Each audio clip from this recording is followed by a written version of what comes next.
Prapangling Bathara Indra dasar Maranyata keparat panjen mulang tata pakarti kita Hirbandika lan kita Dewa Wicara. Ayo saiki ulun kadhawan ngundurke kelawan jeneng kita. Ulun kadhawan ngundurake kelawan jeneng kita aja gebyah-uyah, aja gawe rusuh, aja gawe rusak kanan Kajawangan Suralaya. Ra. Aku ora bakal iso bali yen to baliku urung mangerteni kelawan sapa kang dadi sudarmaku. Mula kang saka kuwi aku saiki arep njaluk karo Bathara Indra. Iso ora iso? Ngerti ora ngerti? Iya ora. Piye to jane iki? Iso ora iso, ngerti ora ngerti? Pukulun Bathara Indra kudu nuduhke sapa sejatine sing ngukir kelawan jiwa ragane Hirbandika lan sing ngukir kelawan jiwa ragane Dewa Wicara. Ya dalah panjen kita wis wangkot, kita wis pangkal ora kena nampa dawuh saka panjenengan ulun. Yen ngono ulun pesthekke kita arep wani kelawan panjenengan ulun. Kendhise aku ora tau wedi karo para dewa. Merga dewa kuwi ora selawase ajeg bener, merga dewa kuwi ora selawase iso digugu lan ditiru. Mula kang saka kuwi ayo padhangane wani, petengane apa meneh? Rupak wani jembar wani teter kadidane dewa mungsuh Hirbandika mungsuh menang sapa keparat. Aja minggat lena pangidep tebak dadam mriki marganing patimu. Maca jangkah ora bakal tinggal loncat. Ayo loro krubut pisan sing siji aku. Ayo.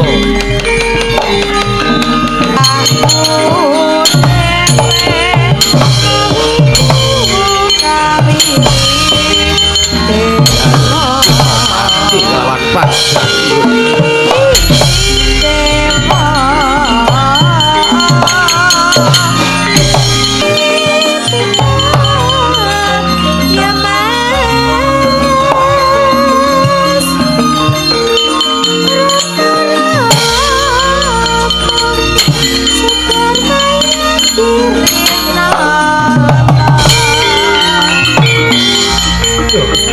ayo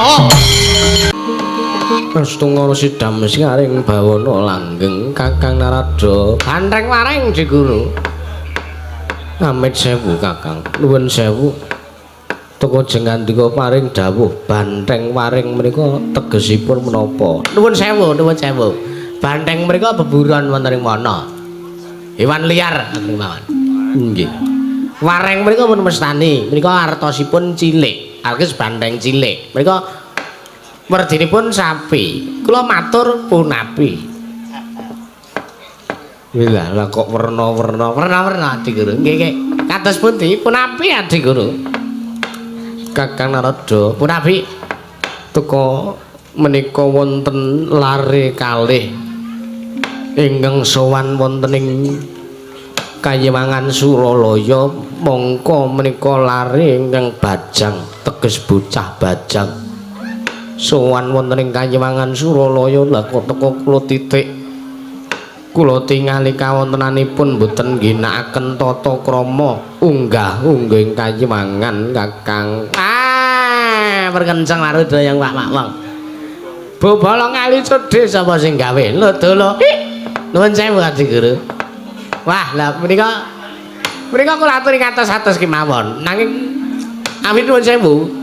Bocah menika mboten mungkin iso sowan teng Kajawangan Suralaya. Seriatanipun menawi lare kalih menika bocah biasa. Menika mesti mboten saged sowan, mboten saged mlebet wonten ing kori sila matanggep. Nggih. Nanging lare menika lha kok wah, lah kok iso tekan kene iki pripun iki? Sampun dipun tangguke mawon Di Guru, dipun tangguke mawon. Nggih, Kakang Narada Lenggangeng Sreca. Iki Adi Guru. Pun nggih paring dawuh mawon. Nggih, Kakang Narada. Nggih. Bocah bajang loro mengko luwih dhisik sawise kita sowan ana ngarsaning panjenengan ulun padha kanthi raharja sak prapta kita sartane sapa kang dadi jeneng kita lan saka ngendi sangkan maran kita saka ngendi bocah bajang loro. Kula nuwun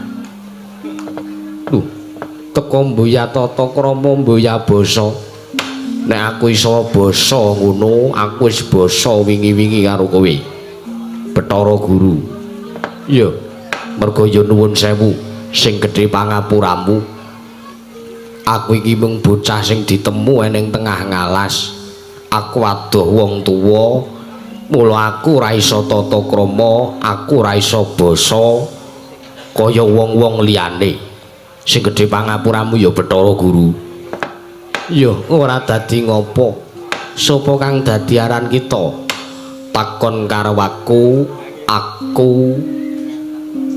Irbandika yo dasar para nyata saka ngendi asal mula-mulanira yo ngendi sing penak tak nggoni kok lho tegese kepiye ayo ngendi aku kerasan yo ning kono aku turu aku mangan aku yo ngopo to ngopo lah ngendi sing iso tak nggoni ya tak nggoni mangkono aku ngaturke bahasaku katura kunjuk ngersane Bathara Guru iya ulun tampa Irbandika lan ingkang ana sakpungkur kita kuwi sapa iki adikku adik semenengo sik iki adikku Dewa Wicara ya kowe ngaturke bukti aku ngaturke bahasaku katura pukulun Bathara Guru iya Dewa Wicara ulun tampa Irbandika padha raja saprapta kita sapa iki kaya tip dengkel kita ulun Sang Hyang Narada Bathara Narada iya selamat tekaku pukulun sembahku Tampanono pukulun iya Irbandika ulun tampa wis ulun Tampanono ya tak gegem dadekke jimat gage ngopo to kowe iki ngerti apa ora lha piye ayo mbagekke wah lah Dewa Wicara padha raja saprapta kita iki aku kok nyauri piye selamat ngono oh ya selamat pukulun bahasaku katura ayo ulun tampa pangestuku ulun Tampanono Dewa Wicara tak gegem dadekke jimat Irbandika ana dawuhmu apa mengko luwih dhisik teko gawe kaget penggalih ulun monggo lagi wae sepisan niki ulun ngawuningani sartane lagi sepisan niki ulun mangerteni kelawan jeneng kita Irbandika kelawan Dewa Wicara teka sawana ning Kayuwangan Suralaya mongko kita mboya bisa tata krama mboya bisa basa kaya titah liyane ya banjur apa kang dadi wigatine teka dadi gawe horeking kahanan Kayuwangan Suralaya Irbandika iki ngene sing sepisan saurunge aku ngaturke Assalamualaikum warahmatullahi wabarakatuh jungkap angka loro kasugengan saha karharjan kajiwa kasalira surasa sambutan ayo karepku ki men kaya MC iso neka-neka takon mbek takon wae ya la iki ngene pukulun Bathara Guru sepisan sowanku karo Didik Dewa Wicara iki aku ngaturke basaku katura ana ngersane pukulun Bathara Guru iya ulun tampa ndungkap angka loro sowanku ki saka karepku pribadi kelawan adikku Dewa Wicara mergo kaya sing wis tak aturake aku ki bocah sing dibuang ning tengah ngalas aku bocah sing dibuang karo wong tuwa aku ora ngerti sapa jatine wong tuaku lan sapa wong tuane adikku Dewa Wicara iki mula sowanku aku mau ngarep kepengin takon janjane lho janjane Dik janjane aku mau ngarep takon sing ngukir jiwa ragaku Irbandika karo adikku sing ngukir jiwa ragaku jiwa ragane aku adikku jiwa ragane ngukir jiwa ragaku adikku Dewa Wicara iki sapa mangkono sik nek bahasaku rada intelektual ya njuk ngapura can aku iki insinyur iya Muya dadi ngopo Irbandega? Ya sing gebaku ngene Pukulun Bathara Guru, sowanku ki aku mau ngarep kepengin takon janjane wong tuaku ki sapa, bapakku sapa, lan ibuku sapa. Aku tak kepengin ngerti Pukulun. Yana dewa yana antana wong aprang. Wong aprang kas padha sar-sarat.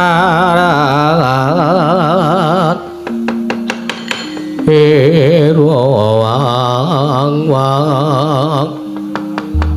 Oh. Malah dolanan sedutan barang.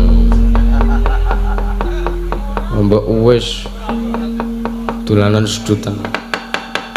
Irbandega ana dawuhmu apa Pukulun?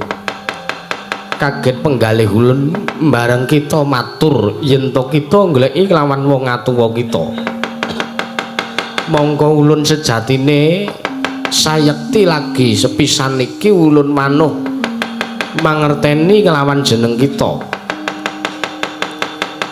Terus kang mangkono ulun uga durung bisa mangerteni sapa ta sejatine wong atuwa kita. Terus mula kang mangkono sing gedhe pangapura kita ulun mboya bisa maringi katerangan ingkang cetha sapa sejatine bapak lan ibu kita Irbandega lan Dewa Wicara. Terus yen ta wis kaya mangkono kita bali ning Madyapada merga ulun mboya bisa maringi katerangan kelawan jeneng kita. Terus jane Irbandega. Terus kita kuwi takon sapa jatine wong atuwa kita, Adi Guru ora iso maringi wangsulan. Mula kang saka kuwi kita bali ning Madyapada nggih. Terus wah bocah kok keceluk tenan iki ya. Ora terus wae. Lho. Sampeyan ora iso menehi keterangan sapa wong tuaku, sapa bapak lan ibuku. Iya, mulun mboya bisa mangerteni sebab apa?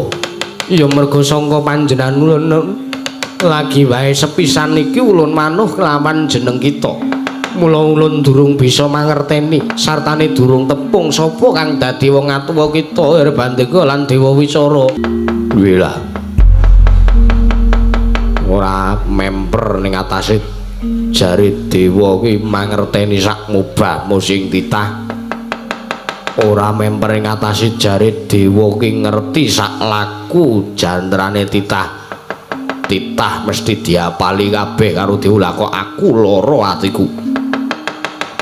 Lah kok aku teko atiku kaya dicocok bojro lungit rasane. Bareng krungu yen to sak nyatane aku ki ora dianggep enek.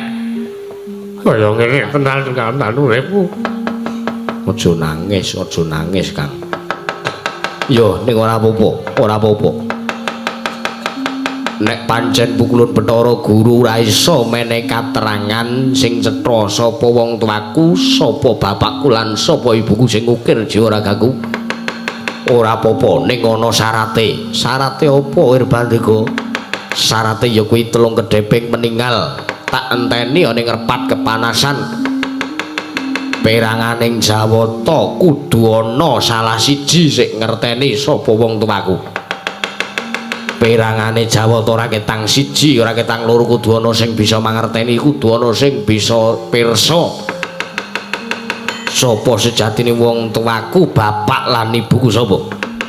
Ayo tak enteni 3 kedhewe peninggal yen to ngasih ora ana dewa siji wae sing iso menehi katerangan karo Irbandega lan Dewa Wicara babagan sapa sejatine wong tuaku, bapak lan ibuku.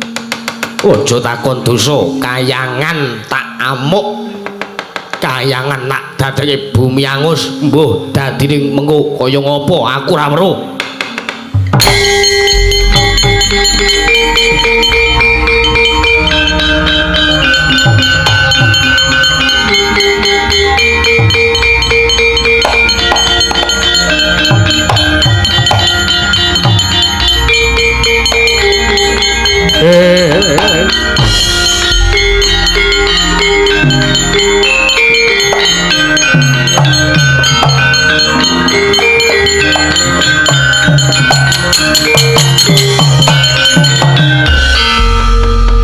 Wilayah sekaring bawuna langgeng. Jagat pangestu kula. Manus maing jajalan sekertaning bawuna.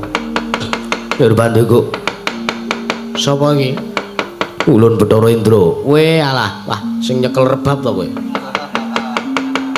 Parat aja ngawu gawar ngawur.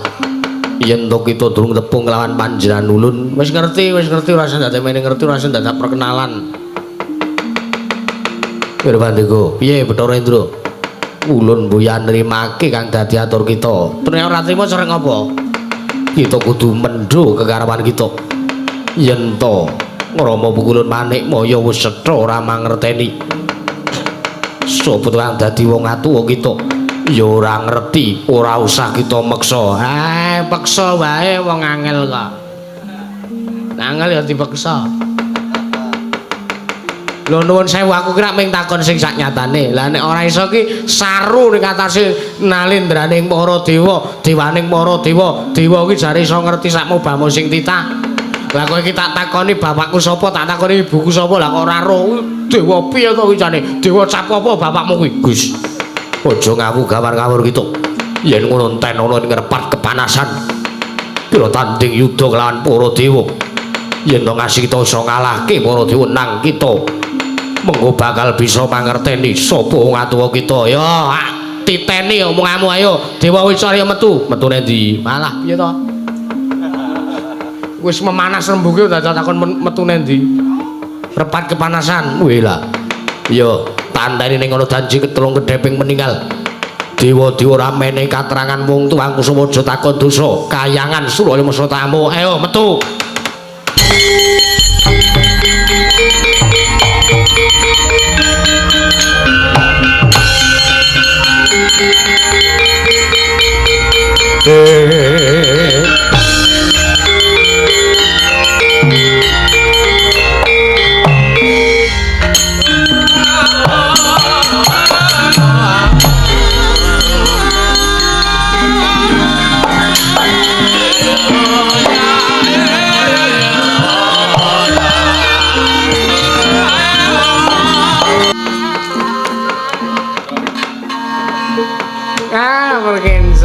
Dayang mak wong bolong kali gedhe sapa sing gawe nangka bosok dikopiak ari petane lho dulu. Nuwun sewu Di Guru lah kula menika lak sampun ngemutaken to. Para Pandhawa menika sanes titah sing duweni dosa. Pandhawa menika lari sing ora duwe dosa. Lah kok paduka nedya kebyahuyah dhumateng pun para Pandhawa. Lah nuwun sewu ta ame sewu. Mereka walatipun gedhe nadyan Pandhawa mereka prasasatipun sawang boten nggadahi daya napa-napa. Ning Pandhawa niku walate gedhe merga nuwun sewu niku utusane ngadil. Pandhawa menika satriya ingkang ngaturaken ati suci, pepayung budi rahayu. Kakang Narada, punapi? Menawi jengat nika Kakang Narada mboten sarujuk inggih mboten napa-napa. Oh lha nggih pun. Oh Dik, nggih. Wah ya kula wis mengundurkan diri kok ya sih. Ngandani wae to ya kula niki. Nggih, sampun Adi Guru mboten dados punapa Adi Guru. Nggih Kakang Narada. Indra wonten dawuh. Kanggo ngundurke kridane Hirbandega lawan Nadine ya kuwi si Dewa Wicara. Kepyakno barisaning para Durandara. Para Widodara ngundurke kelawan Hirbandega kelawan si Dewa Wicara Indra. Nggih, sendika ngestaken dawuh Kakang Narada. Sapi lho. Punapi Di Guru? Gandeng kados sampun purna jejiban wonten ing Kayuwangan Suralaya. Kula suwun Kakang Narada. Bubarna kang padha sibuk ulun kundur kedaton. Angkat sengipun bubar piyambak. Nuwun sewu, kula niku sampun boten dipun pitados. Kula mung arep urun rembug kemawon boten angsal. Nuwun sewu Kakang menawi perkawis menika mboten saged dipun gantos mawi srana napa. Mangkat Adi Guru nggih. Ya nggih sampun. Kula nyuwun pamit kula nedya matal wasilan. Bibaraken sangya para Durandara Widodara ingkang samya sibuk Adi Guru. Nggih Kakang Narada ngatos-atos sampun kados lari alit Kakang. Mergensong aludayang pak wong. Bobolo ngali cedhe sapa sing gawe nangka buasak dikobyok kari betone lho. Penyarian Brahma Yama Dilipati lan kita Indra. Wonten timbaling dawuh pukulun. Wonten timbaling dawuh pukulun. Wonten timbaling dawuh pukulun. Wonten timbaling dawuh pukulun. Mangerti kalawan dina sak mengko panjenengan ulun wis nampa dawuh saka ngersane Sang Hyang Jagat Paramesti ya Sang Hyang Jagat Jatimurti. Ya wong atuwa kita. Nggih. Kalamun dina sak mengko iki kayiwanganing Suralaya ketaman marang muga ya kuwi anane bocah bajang loro sing nakokke kelawan sapa kang ngukir jiwa ragane. Nalika semana Adi Guru Manemaya ora bisa paring wangsulan kelawan bocah loro kuwi mau. Wekasan bocah loro kuwi mau ngancam tumuli yen to ngasi ora ana jawata sing menehi wangsulan marang bocah loro kuwi mau kengaran sinten pukulun. Wah, ulun lali. Lho. Panjenengan supaya awet bocah loro cekelen golek ana ning repat kepanasan. Mergo iki mengko ora murga mengko bakal gawe rusak ing kayiwangan penyarian Brahma Yama Dipati lan kita Indra. Rekat lampeng rata tanpa antara Pradengar kusukuring rata iram kang tumingal.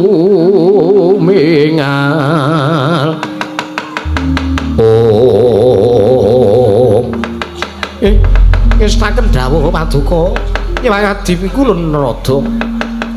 Tumuling sak mangke ingkang putra Sanjapura Durandara nyuwun pamit madal masilan madosi wonten pundi lare kakalih menika.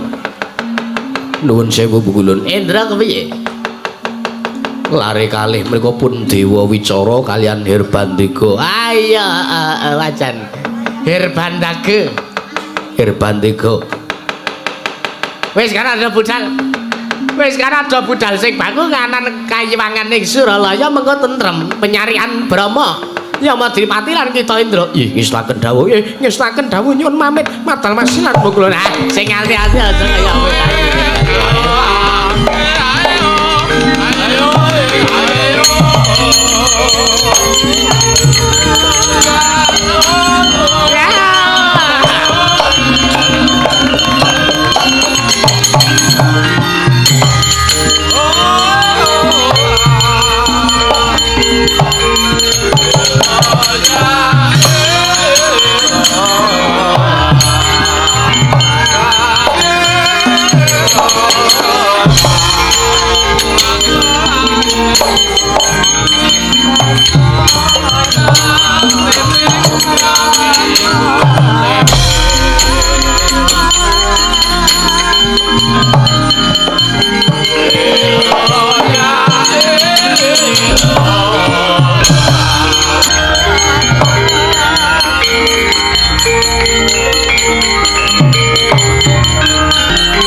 lamun kawekasan yeka wisanggeni maya wisanggeni maya Wisnu Pratenta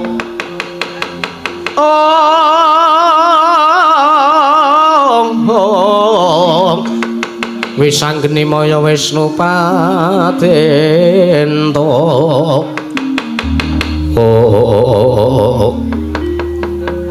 Kakang Hirbandega iki piye? Nek wis kanane kaya ngene iki apa ya awake dhewe arep maju terus wae ra apa-apa. Mergo jernyatane awake dhewe iki kudu netepi marang kewajiban. Oh iya. Wis Yayi Dewa Wicara aja walang ati kok nek dewa tekan kene nek padha ora iso ngandani sapa sejatine sudarmane awake dhewe wong tuane awake dhewe. Dewa-dewa tonyo kabeh. Oh ya wis aku manut karo Kakang Hirbandega. Wis diteni kene wedi.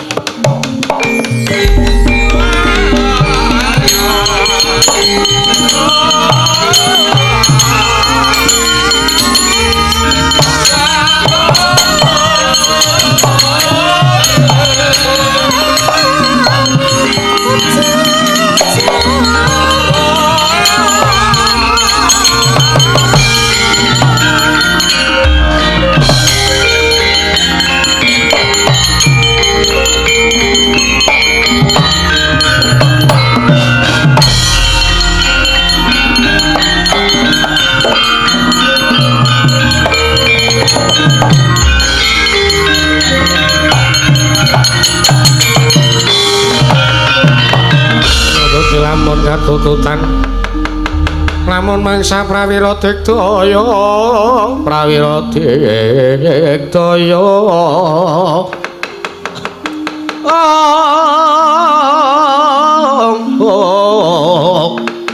ronangkono magawe kelarira wang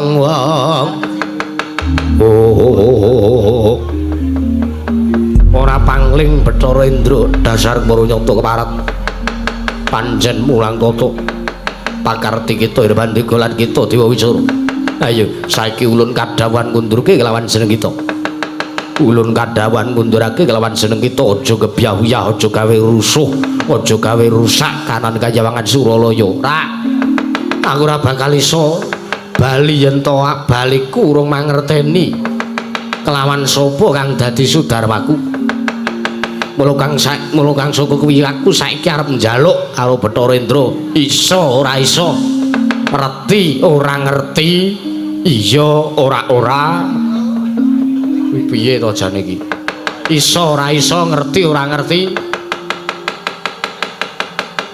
pukulun Bathara Indra kudu nuduhke sapa sejatine sing ngukir kelawan jiwa ragane Hirbandega lan sing ngukir kelawan jiwa ragane Dewa Wisara wiradala panjen kita wis wangkot kita wis pangkal ora kena nampa dawuh saka panjenengan ulun yen ngono ulun pesthekke kita arep wani kelawan panjenengan ulun kendhise aku ora tau wedi karo para dewa merga dewa kuwi ora selawase ajeg bener merga dewa kuwi ora selawase iso digugu lan ditiru mula kang saka kuwi ayo padhangane wani petengane apa meneh rupak wani jembar wani teter kadigdane dewa mungsuh Hirbandega mungsuh menang sapa keparat aja minggat lena panginep tebak dadah mriki marganing patimu maca jangkah ora bakal tinggal loncat ayo loro krubun pisan sing siji aku yo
Yo.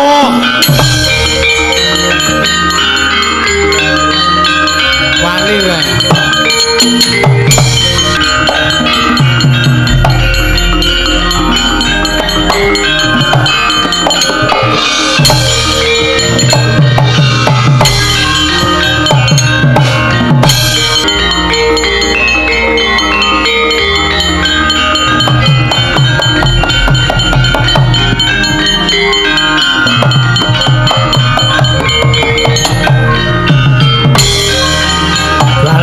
Genimu dhewe.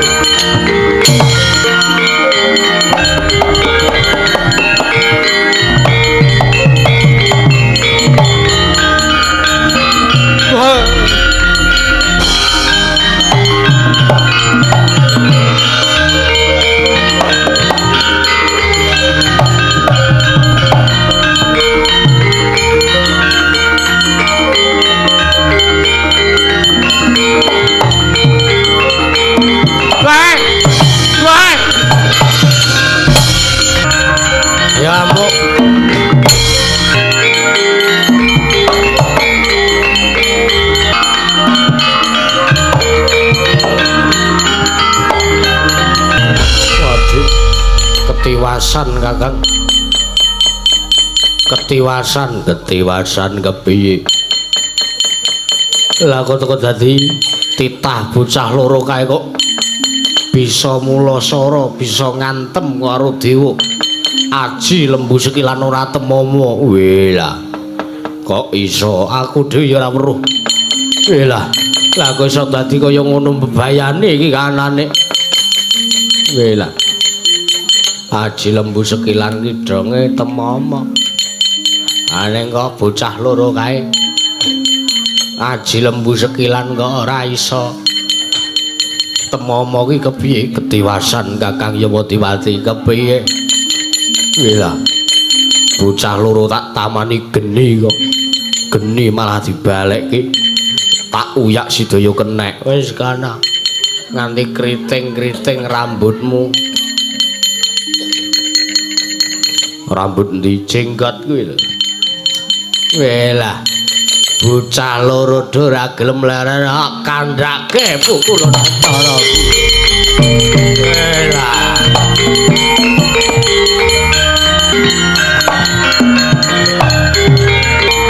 Lon ketiwasan.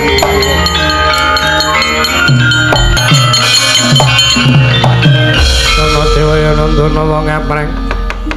Wong aprang das padha sar-saran wong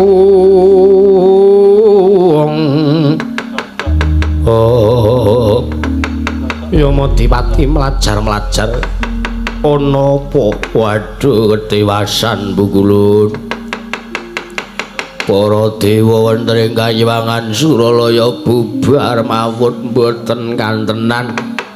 Awet saking rejanipun bocah bajang kalih inggih menika Puhir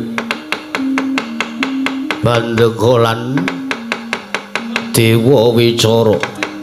Kula sumanggaken ing samangke ingkang abdi pun Yamadiwati kaliyan Jawata sanesipun boten saged nrenggalangi kridanipun.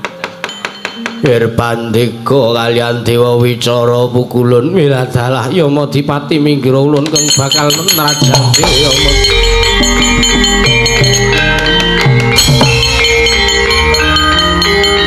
Welah.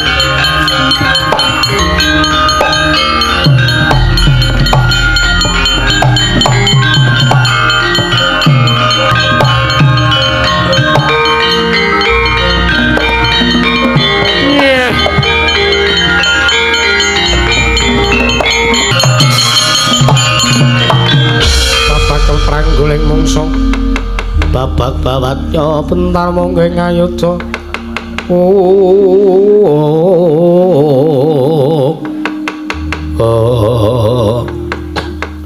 ngilahing Mastu Rama Sidam sekaring bawana Dewa Wicara piye Bathara Guru Hirbandika piye arep ngopo wae arep mulang apa piye senengane ora guru ratata. Aku memang pengen ngerti wong tuaku sapa, bapakku sapa, ibuku sapa. Ngono sampean mung gari ngomongi, bapakmu jenenge iki, pangkate iki, omahe ning kene iki, alamate iki, Sherlock iki. Kami gari ngomongi ngono kok. Nyatane ulun mboya priksa, ulun ya mboya priksa tenan. Ngapusi, diajar wae kowe dhisik, Kang, sik Kang. Sareh sik, Kang. Sareh piye ngono kok nggo sareh. Malah guru marahi jeblok pikir. Lah dalah kita ora kena ulun kandhani. Taun ana windana aku ora bakal baling marca padha. Yen to pukulun Bathara Guru Deng durung ngandhani apa sing saknyatane. Ya wis sapa kang ngukir kelawan jiwa ragaku. Yen to ulun mboya bisa ngandhani. Yen to ulun mboya bisa maringi priksa kelawan jeneng kita amuk kayangan Suralaya. Ana dya tak gawe wirang. Kayangan tak dadi Karang Abang. Tak biyuki Bathang Sayuta Wiladala Guntur Guni Guntur Angin Sirnakna bocah Guntur Guni Guntur Angin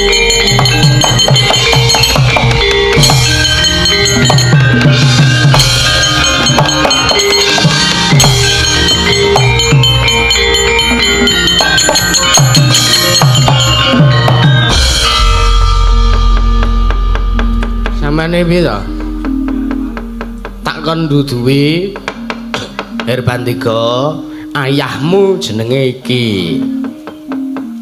Bundamu jenenge iki. Omahe kene iki. Aku wong pengen ngerti kuwi kok. Aku repot timen malah dadak ngonekke Meteor Garden. Kuwi apa? Wingi sing doting clorot turut wanget kan. Wiladalah teko mboya tumomo ora temomo. Dayamu ora bakal temomo ning wong sing ora duwe dosa. Aku ki mung pengen ngerti. Aku mung pengen ngerti bapakku sapa, pengen ngerti ibuku sapa. Gur kuwi tok. Nek ora iso ngandani ya wis, ning syarate kayangan kudu obrak-abrik sampean dewane kudu tak gawe wirang. Wilah dalah mati ulun.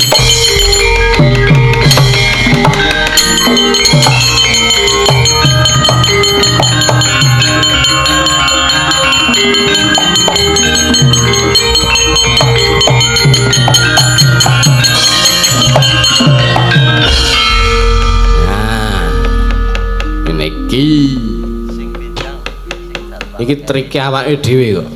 Lah iya to Kang, ayo. Wis, saiki kayangan komplang. Ora ana wong wing blas. Njur karepe piye? Ayo, aku tak gleleng. Lho, gleleng piye? Ayo, aku dadi ratu ning kayangan. Coba. Lho, kowe ana walate tak sanggane. Satria ndugal kewarisan kok wedi walat. Tak bocor ya, tak bocori. Insinyur Antasena. Wah, aja ngono to mbadarke lakon ora. Ora apa-apa, sing penting kuwi, sing penting Pak Ludes apa Lurah Desa. Remen penggalihe terus nyawer. Pilih ke sinden sing molek-molek tembung kok njero ya wis.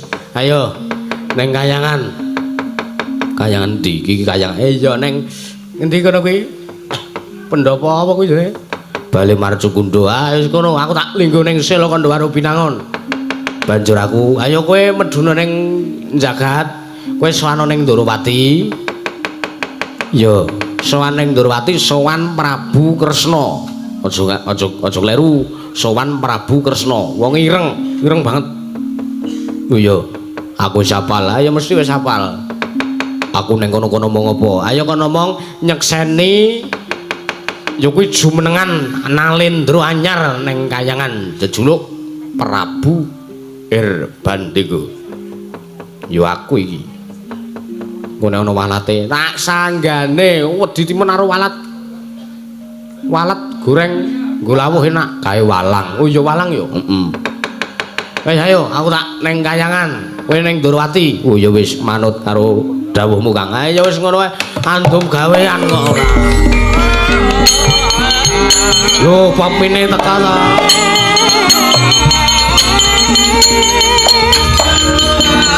Ayo.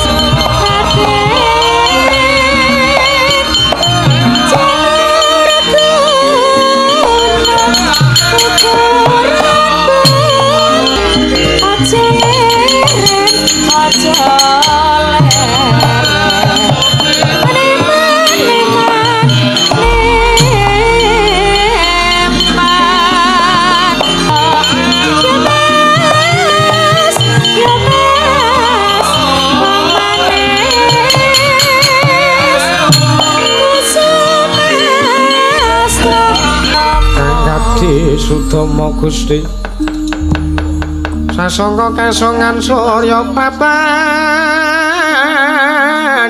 sumungsung keswa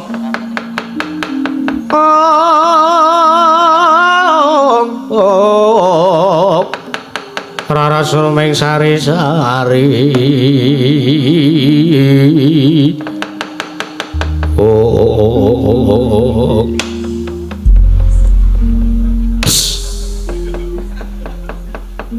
Elah songgol nduwel teleh pitik menol-menol. Weh kuwi nggone Petruk, Ding. Jagat. Bumi gunjing, langit kelap-kelip lampu kota. Widodari kabeh iki sing tak piji iki. Inggih, sinuwun. Wonten kinten babar pisan bilih paduka ingkang lenggah wonten ing Sela Kandha Waru Binangun. Heeh. Sik kowe kok karo mburimu kuwi meh padha. Inggih menika rayi kula. Wah adimu. Nggih. Wo. Terus kae sing papat baris kaya kereta kae. Mangkat jam pira kae? Menika sanes kereta, menika widodari lho. Lah ya aku weruh widodari unik, seneng aku. Lah iki ngene, anane aku ning kene iki, aku arep rembug sing akeh-akeh. Inggih, aku mung kepengin aku gawekno wedang. Mengaten? Iya, nek wis kuwi engko kek kuntur kedaton, njajal gending anyar. Gendingipun menapa? Anu, ladrangan josing. Isa to? Menika ingkang kados pundi? Notasine kok tak kirim ning grup. Ladrang ajojing. Kuwi, alet cutet catet. Bukane bonang. Nempi luro jinem. Cici roji luro jinem. Jiroji luro jinem. Dayae teka. Niku namung dayae teka. Ha ya ora ajojing to kuwi. Padha wae. Oh. Wes. Sik kayak kancamu sing rombongan wong papat kuwi sing merem kuwi gugan kowe.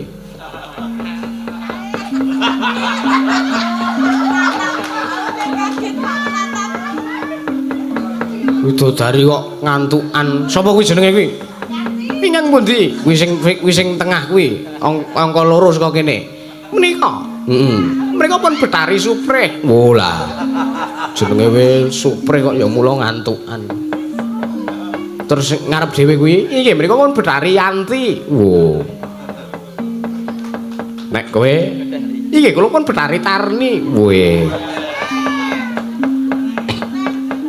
Nek adimu tunggalmu mburi kuwi, iki mriko pun Yayi Betari Yoga. Weh. Kok jenenge lenang nggih. Lah sing mburi dhewe kae. Sing mburi dhewe kok nyawang aku pentelang-penteleng. Menika pun Betari Via. Wo. Gendro layak ya. Tangane putih tenan e. Nggih.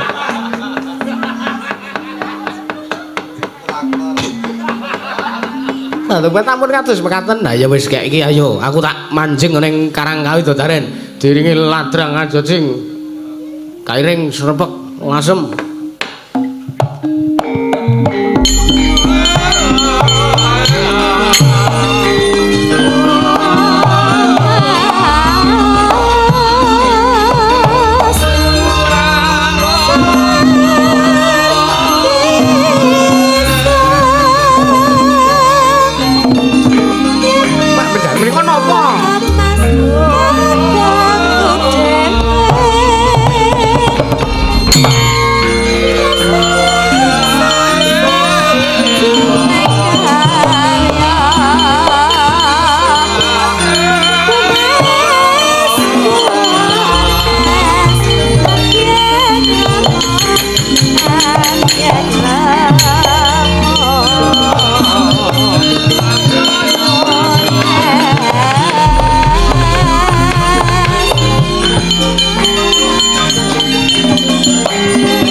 Niwang suksma ngadili luwih.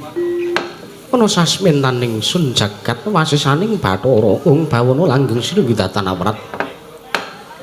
Anak anungan indita bocah mursid isa mikul dhuwur mendem jero karo wong tuwa aja kandhek ning pangucap nanging kababaro dadi pakarti. Setija Bumana Rakasura sawise sira pun Rama timbali ana negara Ndarawati. Aja kaget merga pancen pun Rama nimbali kelawan jeneng para kulup atmajaku setija ing Traju Tresna merga pancen ana wiganti kang bakal tak ngendikake kelawan sira. Nunamit pasang kaliman tabi dari binong kula duni dumawahing tamang tuwang Rama Prabu. Sewu-sewu kelempatanipun ingkang putra pun setija Tadawadana. Mbuh kathah kalepatan saha kirangipun anggen kula sowan ngabiyantara wonten ngarsa paduka Kanjeng Rama Prabu Sri Bathara Kresna. Nanging boten dados menapa. Rama Prabu nuwun sewu kawit kala wau nembe sepisan menika paduka paring dawuh. Jenyatanipun menawi kula sawang, menawi kula maspaosaken masemonipun Kanjeng Rama Prabu Sri Bathara Kresna kadidene katingal konjem dintrem sakmadane penggalih Rama Prabu menapa ingkang dipun menggalihaken sartanipun wonten perkawis menapa. Dene paduka Kanjeng Rama Prabu Sri Bathara Kresna nggadahi pasmenika kados mekaten Rama Prabu. Setija wonten dawuh. Yektine aku nimbali kelawan sira ya merga sangka aku kepengin ngendikake babagan kahanan ana ning negara Ngamarta. Nggih. Negari Ngamarta wontenipun kados pundi? Pun Rama nampa nawala saka kadang Pandhawa yen ta wujuding pustaka Jamus Myang Jimat Kalimasada oncat saka pagedhongan pusaka ateges oncat saka para Pandhawa ya oncat saka negara ing Ngamarta. Waduh, lajeng ing sapmangke kados pundi? Pun Rama dhewe durung mangerteni wektu dina iki tekan wektu dina iki durung ana trontong-trontong seneng papadang timbuling pustaka Jamus Myang Jimat Kalimasada setija. Bocah bajang aku semanten minggah tresni inggil pinatur ta wonten garing praja negaring Ndarawati karo kagat kang samya mulat mangrembe kula kancana daya piyak-piyak njaluk dalan.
Sumber mawalindo bumi kunjing kumalu dukuntara gatuk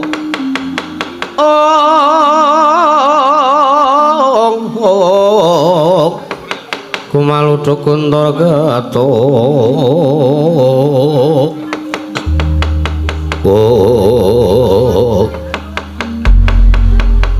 ana satriya bocah mongko isih bajang kewet iki sapa? Ki sanak sira kuwi sapa? Aja ngira ingsun tumambuh merga yekti lagi wisna niki ingsun manuh kelawan jeneng sira. Sira kuwi sapa ki sanak? Takon karo aku. Aku Dewa Wicara. Dewa Wisara ya dasar para nyata sing gedhe pangapuramu yen to aku ora tata krama karo sampeyan sing gedhe pangapuramu yen to aku ora basa karo sampeyan mergo pancen aku iki ora bisa tata krama aku ora bisa basa kaya wong-wong liyane ya ora dadi ngopo Dewa Wisara ya nggo sik apa pancen bener aku wis sowan ana ing Prajanegara Ndrawati ya kene iki adege kraton negara Ndrawati ora ana loro ya panjenengan ingsun Nalendra Ndrawati Prabu Sri Bathara Kresna bela dalah ya nek ngono pancen cetha nek ngono pancen cocok nggonku ngidri jagat kalangan Maluyungguli negara Ndrawati jebule ning kene adege kraton negara Ndrawati lan sampeyan Prabu Kresna ya pancen kepara nyata banjur apa kang dadi wigatimu Dewa Wisara dimethukke kelawan panjenengan ingsun sing gedhe pangapuramu yen to keluputku nggonku bakal matur kelawan sampeyan mangertya kalamun dina sak mengko iki ana ing Kayiwangan Suralaya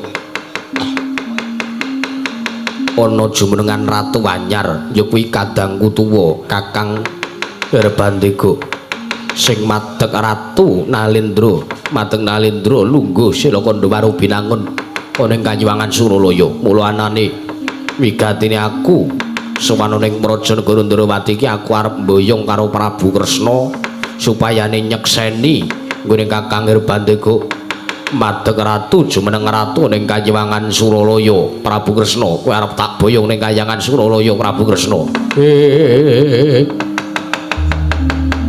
Kakyatri sang kapirangure nangkul kinembet-kembet dosang retnaning bawana jagat pangestu ora jagat Dewa Wisara ana dawuhmu kaget bareng kahanan Kayangan Suralaya dadi kaya mangkono engko sik mengko dhisik apa ora bakal kena walat panjenengan ingsun yen to ngasih nyengkuyung lan pakartimu sing kaya mangkono Dewa Wisara piye Prabu Kresna malah nek kowe manut kelawan aturku gegayuhane kadangmu ya kakangmu sing jeneng Herbandega kuwi kon murungke wae mundhak mengko kedawa-dawa gawe rusak kanan Kayangan Suralaya wis dadi antep lan tekad Kakang Herbandega kelawan aku ya Dewa Wisara nggone bakal ngobrak-abrik Kayangan Suralaya mergo pancen rikala semana jalarane aku mung takon sapa sing ukir kelawan jiwa ragaku dewa-dewa durang ngandani sengit ya aku dewa-dewa padha ora ana sing iso ngandani mekasan aku kelawan Kakang Herbandega duweni cara duweni ide kanggo ngrusak ngobrak-abrik Kayangan gawe wirange para dewa mula saiki kowe yo tak boyong kowe nyeksenana Kakang Herbandega kowe madheg ratu ning Kayangan aku ora bakal saguh melu karo kowe aku ora bakal gelem mbok boyong tumuju ning Kayangan Suralaya nyekseni kakangmu Herbandega sing jumeneng ratu nek kowe ora saguh cetha kowe ning kene kowe njaluk kelawan aku supaya ning nggunake srana kasar karo kowe Prabu Ndrawati sirmu arep kepiye aku ngruda paripeksa karo kowe ora tedheng aling-aling mbuh kowe nata Ndrawati mbuh kowe digdayamu sepira mbuh kowe titis Sang Hyang Bathara Wisnu aku ora bakal wedi Prabu Kresna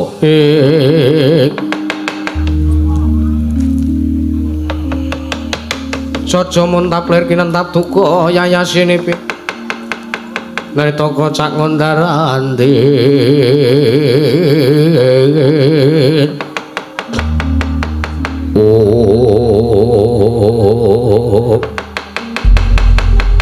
keparat panesmaing jajaran sekertaning bawune iblis lanat Dewa Wisara iki sapa ana ratu rayune biru wis aja ngawur-gawar kowe wis wani nyenyamas marang Kanjeng Rama Prabu Kresna malah kowe ngancam kang kaya mangkono kowe arep ngruda paripeksa karo wong atuwaku sing tak bekteni ya Kanjeng Rama Prabu Kresna walah dalah kowe anake ngono ya pancen kemara nyata iki Nalendra Traju Tresna Prabu Stija Bumana Kasura ora takon ora takon piye mergo aku wis reti karo kowe ora sandadak kowe reka-reka ngenalke awakmu, aku wis kenal.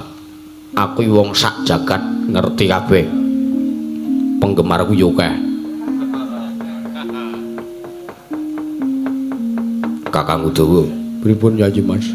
Iki koyoke tukang tabu jaipong kae. Lah nggih koyoke. Iya.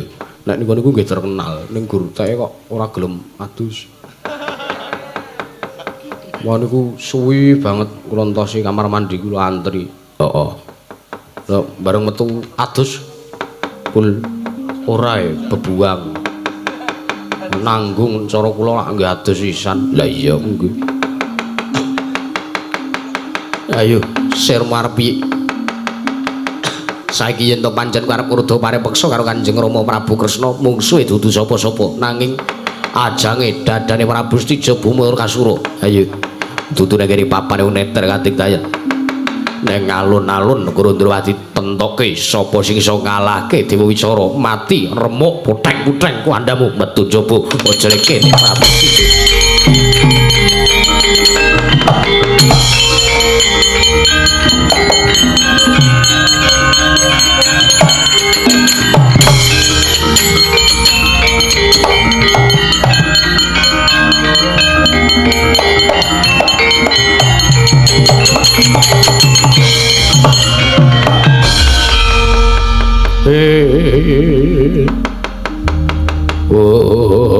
Lho ngapa lho Setyaki iki? Mboten Koko Prabu. Piye?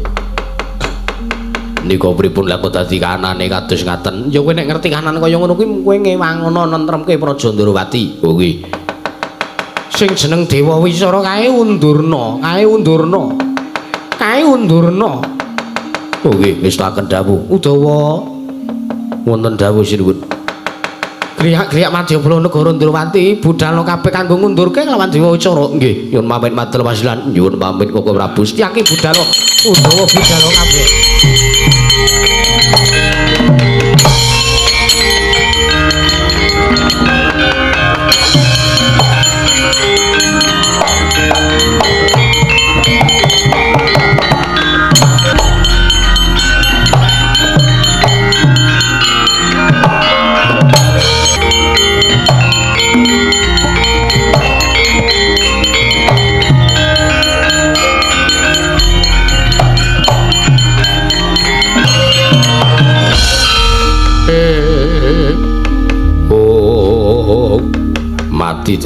Mati dening aku pateni kowe.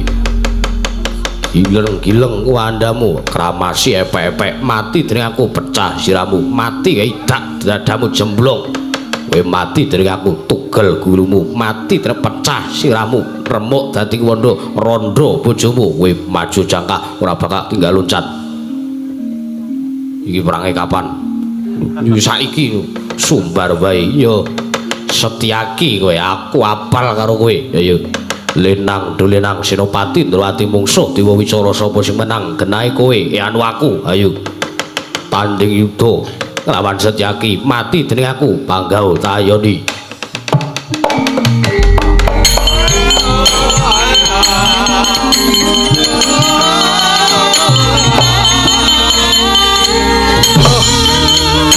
What?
lah. Karep kecer bareng sorry suwe yo.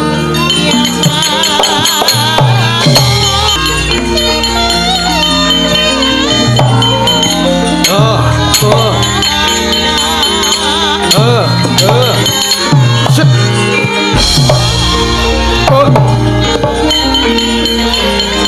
Pas.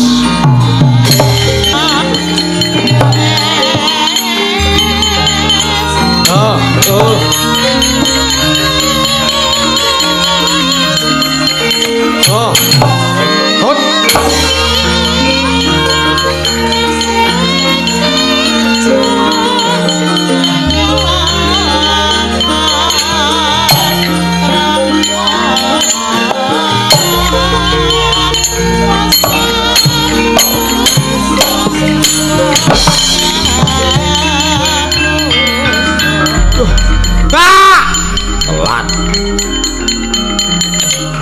Oh iya.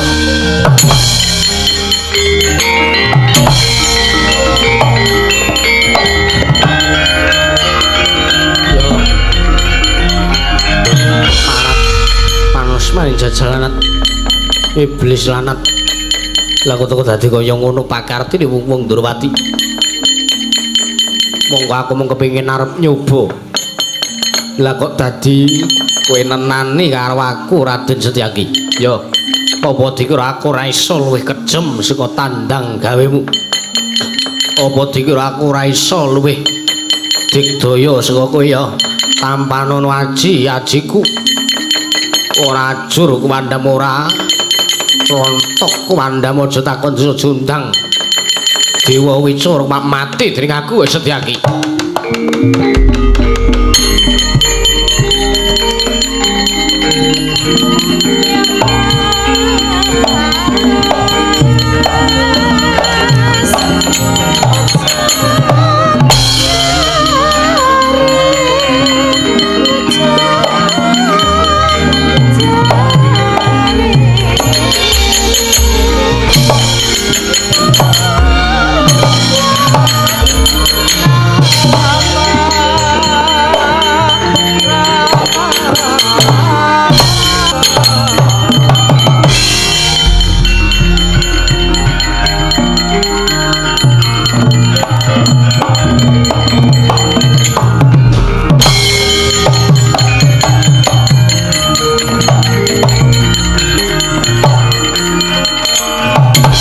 Aduh, paman.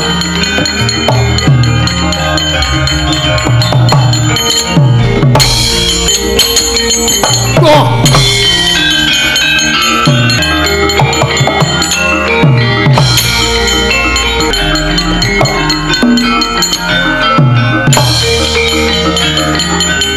Dewasan Kanjeng Rama.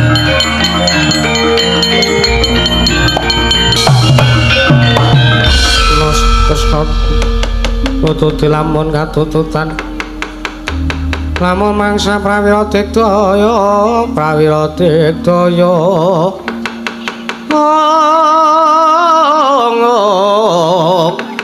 ora nanggana magawe klare rawang ketiwasan Kanjeng Rama ketiwasan Koko Prabu Setija Setyaki enek apa mboten ngenten babar pisan bilih daya kemanden saking pun Dewa Wicara menika digdaya sanget kula ketaman daya kemanden saking Dewa Wicara awak kula panas tumel mboten saged nglawat kula bingung kula kedah kados pundi Rama Prabu semanten ugi kula Koko Prabu awak kula lumpuh mboten saged dipun obaken nalikanipun kenging daya kemandenipun Dewa Wicara kula kedah kados pundi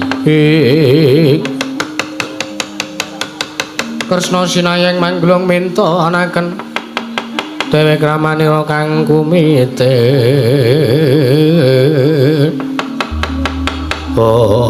Setija wonten dawuh Setyaki wonten dawuh aja was kuwatir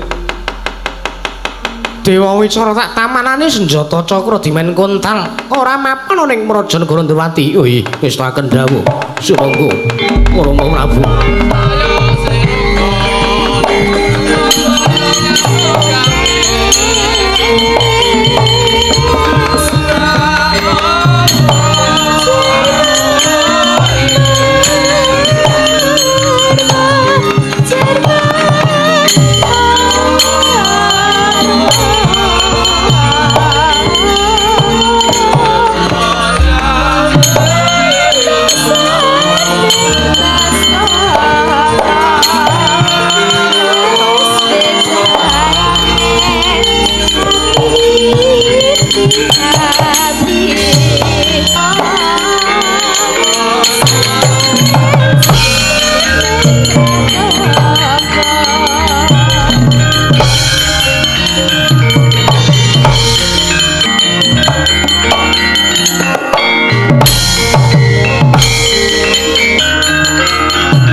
Yo ngambrengangan kate karaning kaswase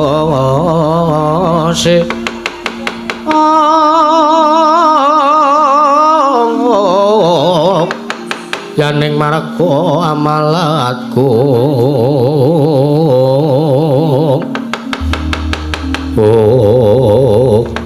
Setija wonten dawuh ndak rasa sira anakku Trajo Tresna kudu tecinjo marang kahanan Kayiwangan Suralaya kebarengipun ana perkara sing ndak rasa iki nganeh-aneh kados pundi ana perkara sing ndak sawang kok kaya dene ana sing ditutup-tutupi saka Kayiwangan Suralaya menapa Rama dhewe ora priksa sing bagus Setija wektu dina iki gandeng pun Rama ditimbali dening para pepundhenmu Pandhawa, para wong tuamu Pandhawa nimbali kelawan wong tuamu Ndrawati.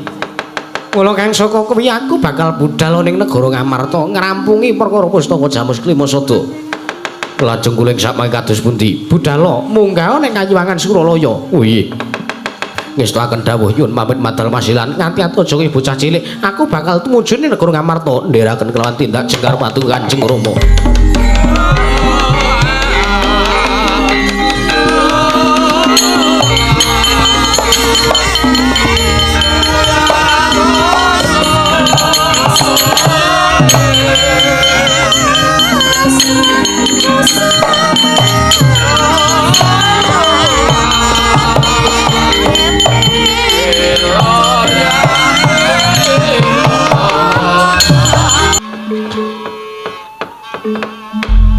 Niwang aku muga ngayom ana marang praja negari ing Ngamarta. Koko Prabu kula nuwun mangke sewu-sewu kalpatanipun ingkang rayipun Darma Kusuma kula nyuwun pangapunten Koko Prabu. Sangka bingungipun para kadang Pandhawa awit dugi dinten sakmenika ugi dereng wonten trontong-trontong sulak ing pepadang bilih pustaka Jamus Nyang Jimat Kalimasada keduga saged kundur wonten negari ing Ngamarta Koko Prabu. Yo pancen mangkono jriteng kakangku malah tekan seprene durung ana trontong-trontong durung ana pawarta durung ana kabar sing kandhake yen ora suwe meneh pustaka Jamus Klimasada bakal bali ning negara Ngamarta. Nggih sinuwun. Nuwun pangapunten malah pun kepasang yodya katuju ing nginu. Jengandika rawuh mriki mang trawang mawi kaca Paisandara. Kakang Semar, wonten dawuh. Yai Haji, wonten dawuh Koko Prabu. Kula nyuwun pangapunten. Estunipun ingkang Raka Ndrawati menika ugi sampun naliti wonten pundi durungipun pustaka Jamus Nyang Jimat Kalimasada lumantar kaca Paisan. Nanging kuciwanipun ing samangke kula ningali kaca Paisan teka kadedene ketutupan ron salombo pinanjering alun-alun kula mboten saged mangertosi wonten pundi dunungipun pustaka Jamus Nyang Jimat Kalimasada mila yayi awih kula dherekaken sakadang kadang Pandhawa gangsal supados sami memuji marang saning Gusti supados enggal-enggal pustaka Jamus Nyang Jimat Kalimasada kundur wangsul wonten negari Ngamarta awit menawi ngantos para Pandhawa kuncatan pustaka Jamus Nyang Jimat Kalimasada monggo wekdalipun menika dangu mengke malah mboten merayogi dasanipun malah sak mangke badhe ngembet kawontenanipun para kawula wonten praja negari Ngamarta Yayi Prabu Darma Kusuma.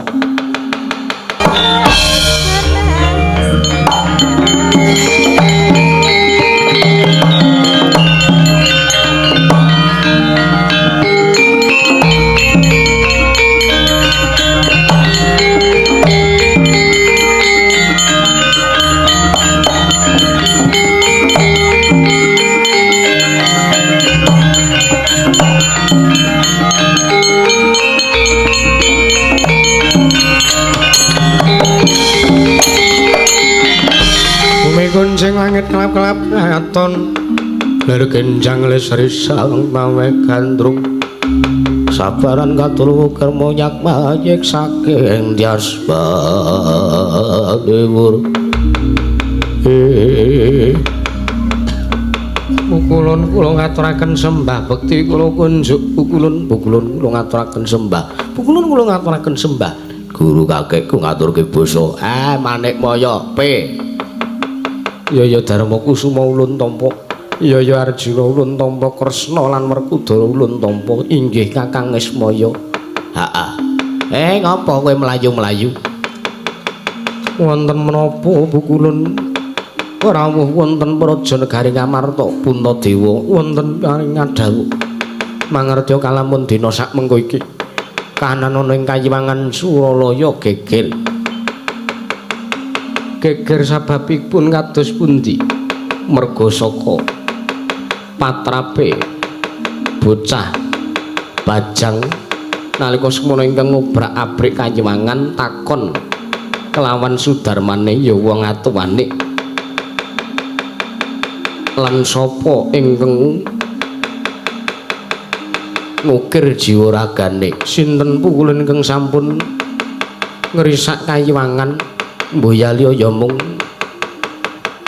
Irbandega lawan Dewa Wicara ulun jaluk Pintasaraya para Pandhawa gonjang ganjeng langit kelap-kelap kanton lir genjang alis risak mawe gandrung para apa Arjuna wonten dawuh ayo budhal ning Kayiwangan perkara iki ora kena dianggep baen-baen di yo ayo tadirake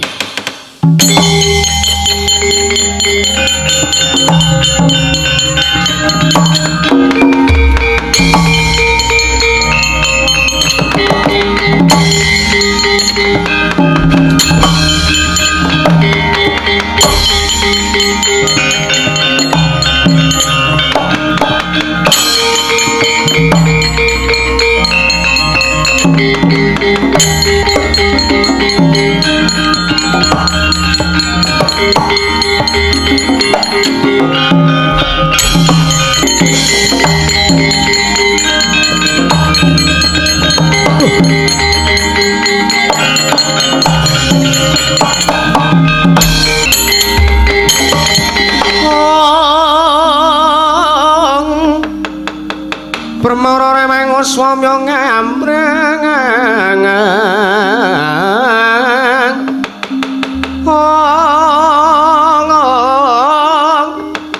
kate karnaning kaswase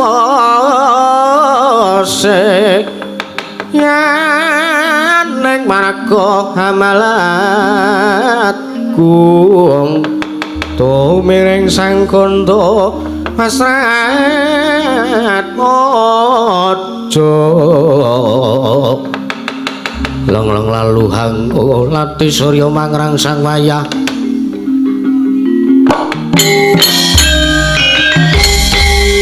parat teko kowe rong kapok aku munggah ning kayang teko kuwi nyegat ngaglah gergancang kaya ndra mentang kaya gendewa Dewa Wicara panjen dasar para nyata tak jangi jembar kowe arep wani karo Dewa Wicara ayo wong tuamu ndur ati tekan kene janji ora kersa ora gelem nyengguyung ateke kakangku Irbandega anggone jumeneng ratu ning kayan Sutakon sak gulung negara Ndrawati wah keparat saya wani kowe karo Nalendra Traju Trisna Prabu Stijo Bumutra Kasura mungsuh Prabu Stijo Bumutra Kasura kramasi epek-epek poteng-poteng ku andamu ayo damu dadi kuwandha mati dening aku kowe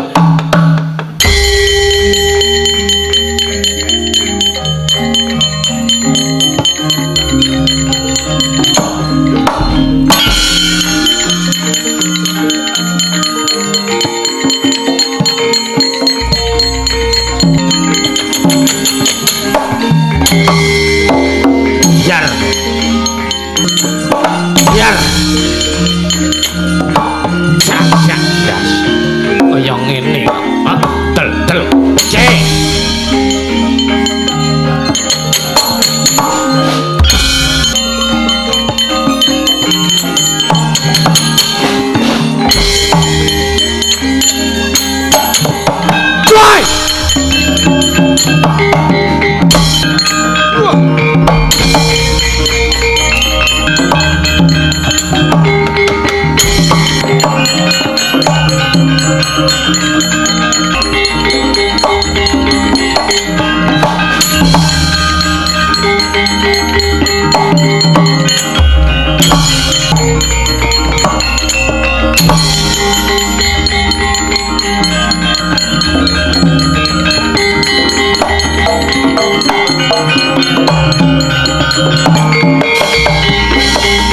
Ayamuk Suramrata Jayamrata embang yen padha-padha kowe dewa wicara licik nggunake pusaka sak temah gawe aku dadi lumpuh kaya ngene ayo kowe tiban pusakaku Yai Candra Sengkala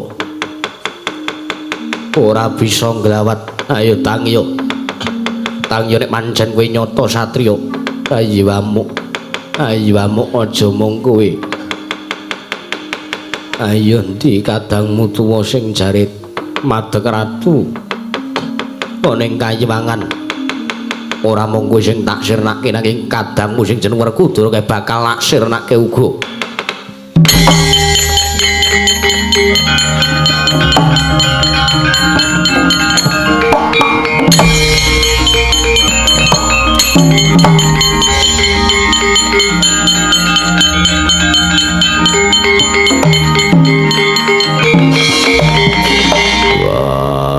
Dewa wicara kuwi licik pakar timu licik kowe nibake pusaka sak glembe dhewe gawe Werkudara lumpuh ayo tangiya nek pancen kowe satriya tangiya ditenono janji aku wis iso tangiya dandasmu wah ngisen-isenke kowe mirang-mirangke aku mirang-mirangke para dewa kowe ngobrak-abrik kayangan ayo sak kadangmu ndo tak sirnake sisan Werkudara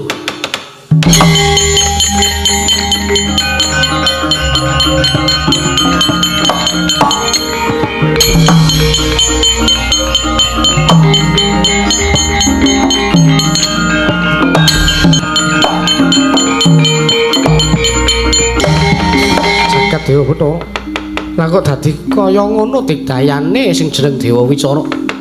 Lah iki aku ora golek pinta Sraya. Kelakon ora payu kedadean ning Kayiwangan Suralaya.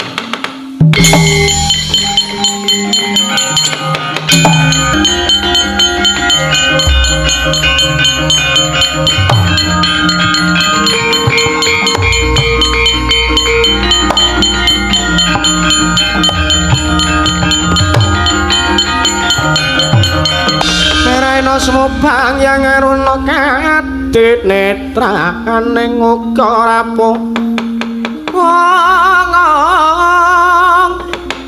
sabdaning kukila ringkane kara sagetar kini tunganing kong lera wowo sing bini panca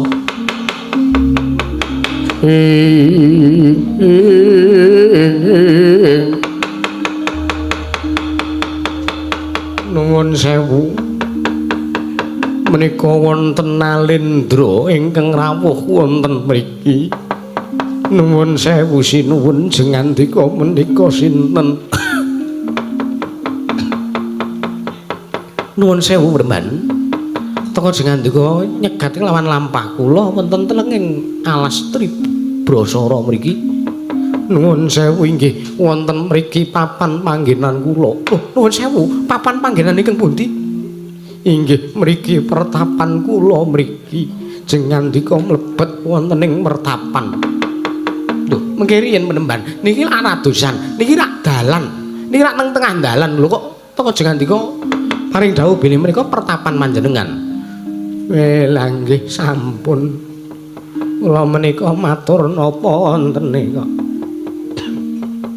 Teka pertapan menika sampun dangu kula lenggahi. Panjenengan sinten? Kula nata Ndrawati pun Prabu Kresna. Oh, Prabu Kresna. Nata Ndrawati inggih Pramban.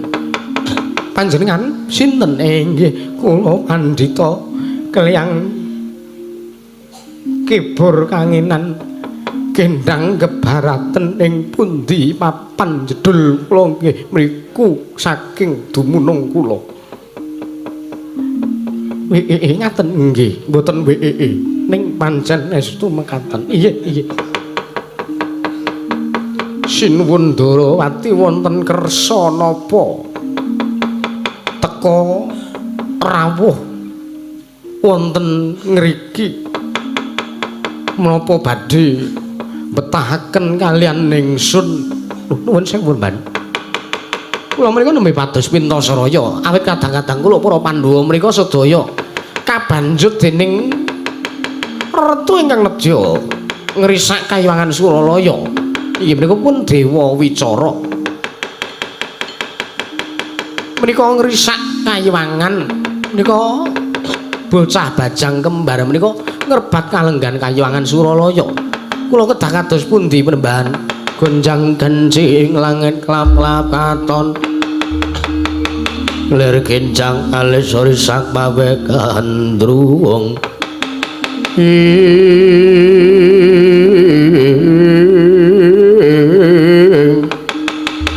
nuwun sewu sinuwun nawi kula mestani kaliyan panjenengan sejatosipun mungsuh Dewa Wicara menika namung gampil.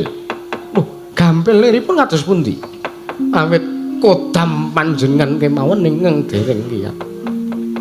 Wonten mriki menika menawi kula trawang mboten susah kathah-kathah cekap sedasa koin kemawon.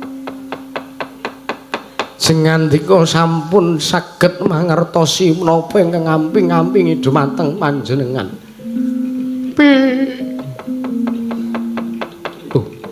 Liripun kados pundi? Sampun sinuwun kula ingkang badhe majeng minggah wonten ing Kayuwangan nedya kula amuk pun Dewa Wicara.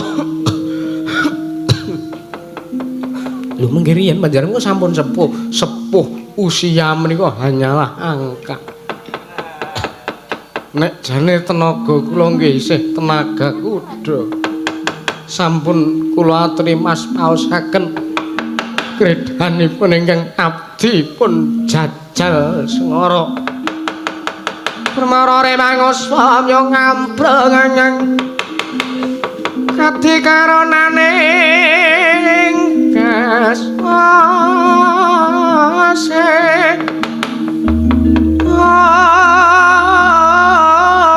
yaning marga amalatgung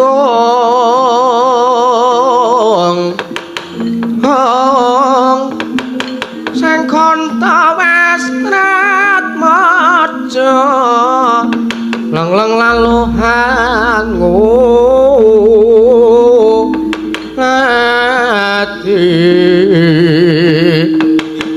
Surya mangrang sang wayang umyung sura parayan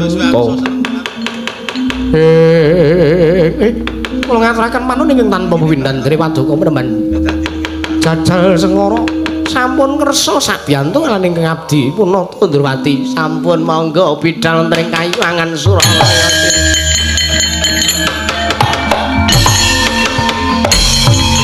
Wedian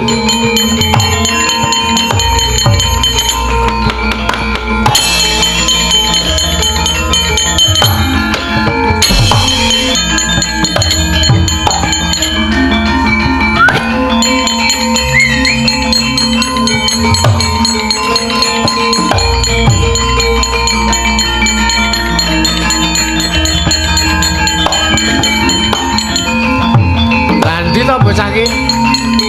Ti. Wela.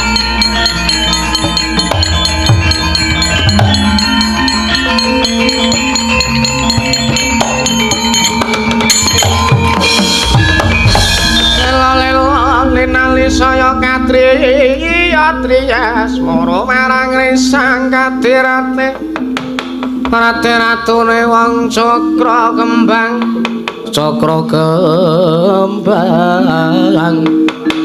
kembang jaya kusuma asih mring kawula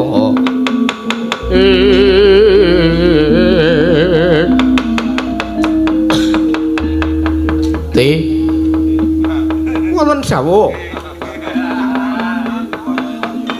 wajan kowe tak sawang saya rene kok saya rono saya rene saya rono mriko kados pundi lho ora lho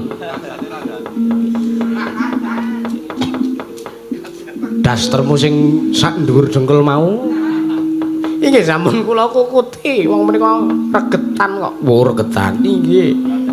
Pun kula nggih dolan barang saawan. Lah iya. Wajan. Ngeng napa lho sinuwun?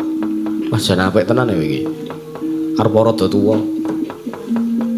Ning isih sak ora-orane nek aku ya isih kuat. Iki kados pundi? Ti wonten dawuh. Lah iki aku dadi nalindra ning kayangan iki. Aku arep merubah prosedur. Napa ingkang dipun damel beda arep tak rubah, arep tak ganti buku kitab sabur sanes utuh ngawur ora. Kitab Soro bakal nggon kan ana tulisan to kae. Tulisan apa? Akhir ana tulisan Bratayuda Pandhawa VS Kurawa. Aku arep tak hapus. Tak ganti. Gantos sinten? Aku versus kowe. Kata-kata malah mboten prayogi dasanipun ora ya wis tak hapus ora tak ganti neko-neko kan ora. Masuli.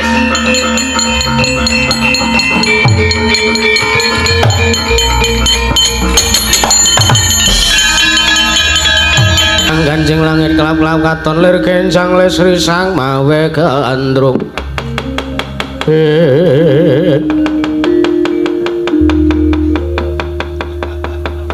undangan iki sapa ki anek pendhita tuwa takon karo aku pandhita kleyang kabur kanginan kendang kebaraten aku begawan jajal Sengara. Oh, jajal Sengara ora dibayar ngono apa piye? Dengkulmu mlocot. Kowe sapa atik wani ragah-ragah? Kowe nglunggui sela kandha waru binangon es. Mbah. Aku Bandika. Aku nang kene iki memanfaatkan kelodangan. Aku lungguh ning Dampar Kencana iki. Aku dadi ratu ning kene. Oh ngono. Heeh. Niatku apa? Murungke Brata. Udo. Bratayuda. Welah ngerti ya yektine kuwi ora prayoga. Merga Bratayuda mono wis dadi kodrat lan pestine Gusti kowe aja gawar ngawur lho kowe. Jaja muntap lir kenentap. Duka yayasin ibe. Manus wae jajalan wis ketaning boleh. Kowe gawe murinane Prabu Herbandega. Kowe urung ngerti apa piye iki kowe ora ngerti tandinge iki lurahe Bergas Kidul. Aku arep ngawur kowe wong tuwa wani karo aku. Ayo tandingno kridak kula garing atiku. Bantu-bantu pasinuwun sampun kula aturi sareh. Ti. Kono kowe gawe cang kono. Gawe cang. Kae keroncong beras. Ojo ganggu masalah wong lenang iki perkaraku karo perkarane pendhita kae. BR dijur, BR. Nggih. Ojo dipangan BR mboten. Awas kowe. Kowe arep ani karo begawan jajal Sengara. Alah kowe wong tuwa glundunge pisane paling modar. Ah, mati dening aku kowe.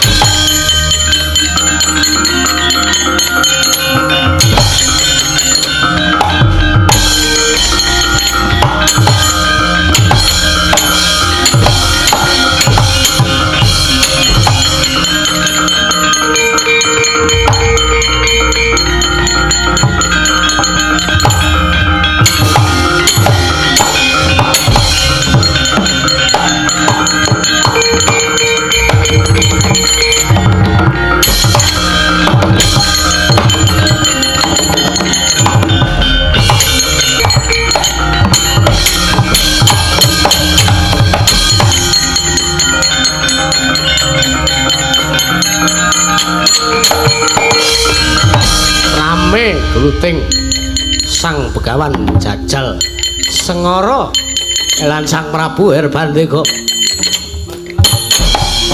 nalika semanten titi kala mangsa wis nekani satriya kekalih kedah pejah sambyuk awit mboten sengaja mestaka kalian mestaka dados setunggal satemah pejah sambyuk ical wujuding Begawan Jajal Sengara kalian Prabu Herbandega nggih Sang Raden Antasena kalian Sang Raden Wisanggeni Weh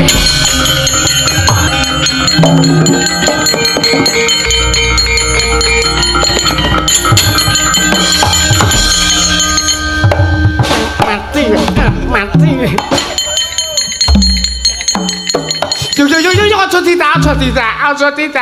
aja tidak Kang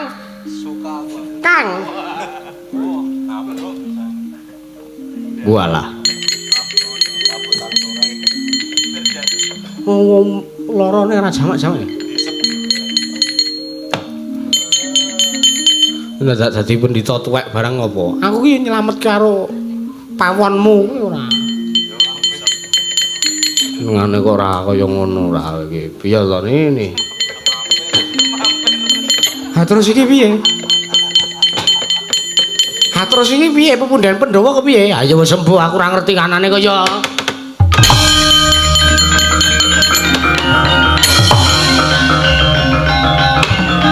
boyo ding lah kae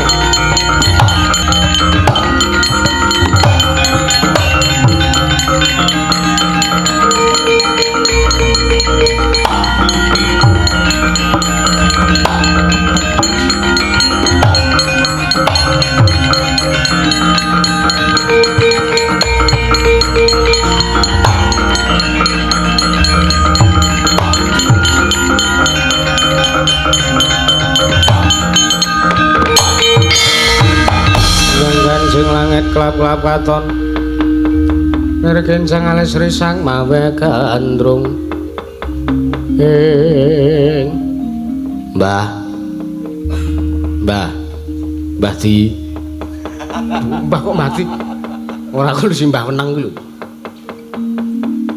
piye Antasena piye wis rampung kek salin wae kek kuwi pusakane baleke wilah ku nyolong saka para Pandhawa aku nek do tekan kene piye coba oh iya Antasena iya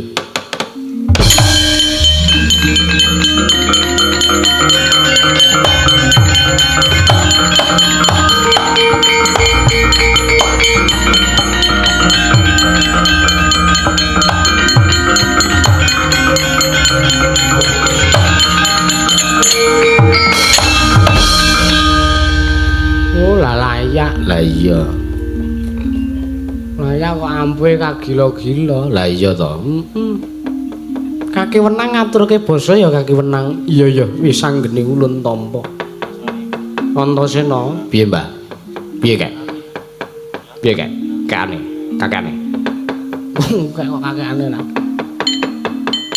yektine iki ulun mung bakal ngapokake kelawan makartine Manik Maya nggone duweni rasa kang ora prayoga kelawan pepundhen kita para Pandhawa. Iya Mbah, aku dhewe ya wis mudeng, aku dhewe ya wis ngerti. Iya Wisanggeni lan Antasena.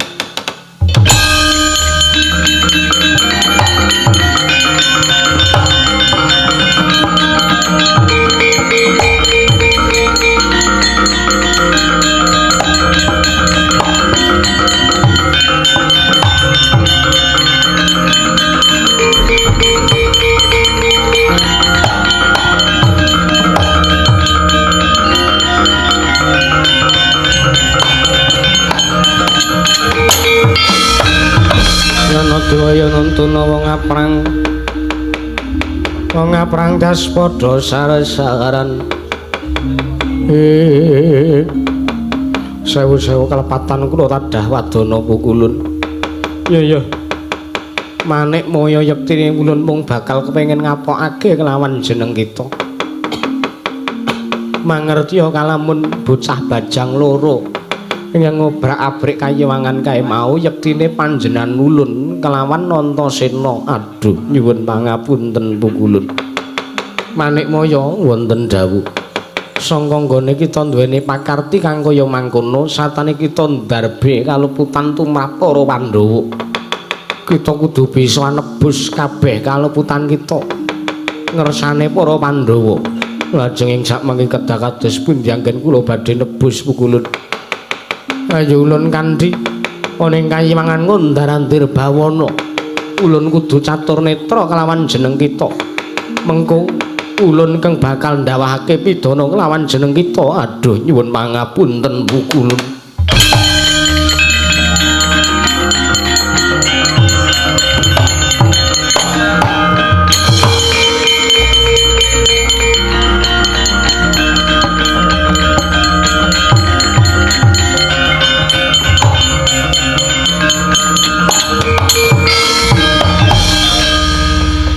Wis anggeni piye, Dek?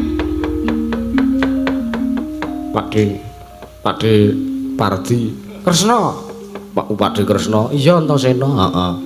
Kowe dadi ratu. Gleleng. Gleleng apa? Aku dadi ratu ning kayangan lah entuk widodari sing jenenge Marwiyanti.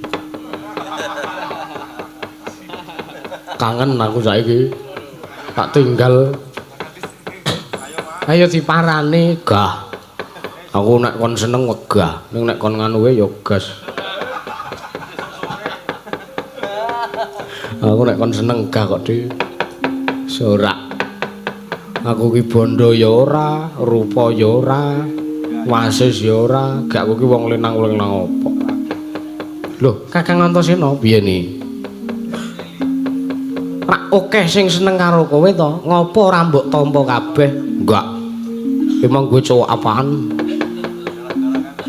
Gidi. Ngawur ora. Wis anggeni. Piye, Dik? Antasena. Piye, Dik? Kae lho bapakmu do lumpuh. Mbuh. Ambuk tukoke kursi roda dengkulmu mlocot kuwi ora. Kae lumpuh mergo saka dayane Kyai Kalimasada iki kok ora. Kae do tambanono. Iki tak gawane, tak sowanke ngersane Yayi Prabu Puntadewa. Gawanan tenan lho, Dik. Iya wis anggeni.